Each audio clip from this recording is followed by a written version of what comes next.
Jérôme Coumet, président.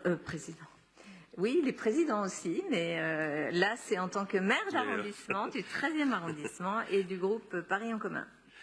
Merci beaucoup, Madame la maire, chers collègues. Cette délibération procède d'une double volonté.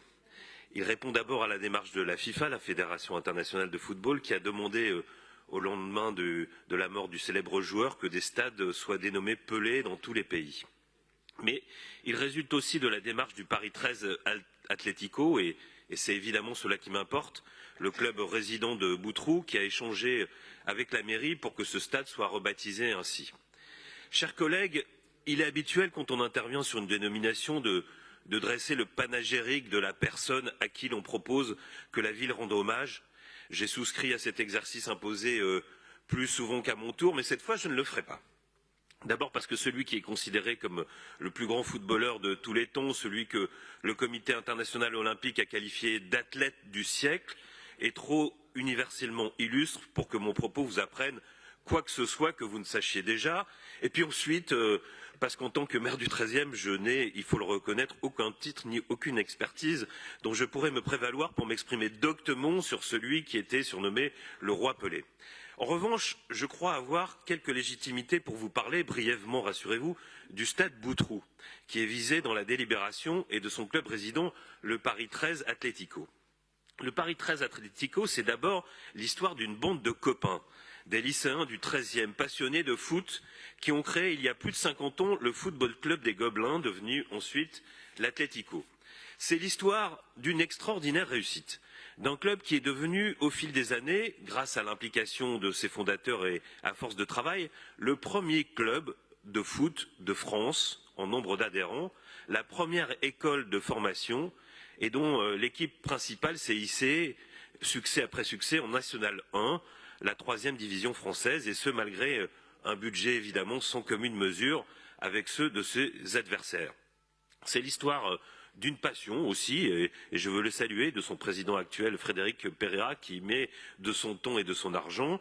C'est l'histoire d'un club désormais emblématique des quartiers sud du 13e, les plus populaires de l'arrondissement, et il faut voir les enfants de la porte d'Ivry arborer fièrement le maillot noir et vert de l'Atlético, comme d'autres portent ceux du PSG ou de l'OM, de Mbappé ou de Messi, pour comprendre à quel point ils comptent dans la vie du quartier.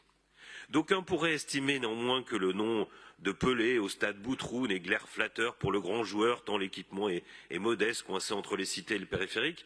On pourrait objecter d'abord que de donner le nom d'un footballeur à un stade plutôt que celui d'un philosophe, qui est ce qu'était Émile Boutroux. Aussi distingué soit-il, cela ne semble pas déplacé.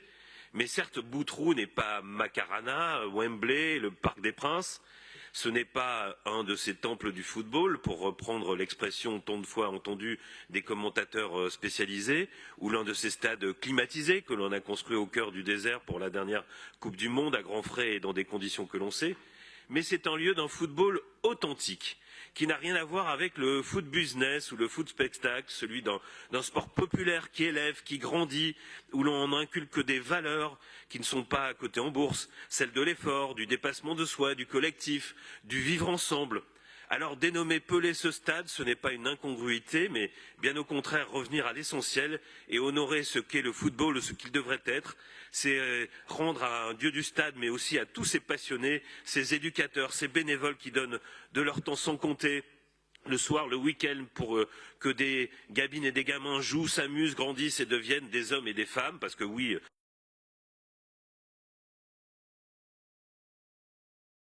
ce club est aussi très engagé dans le développement du football féminin.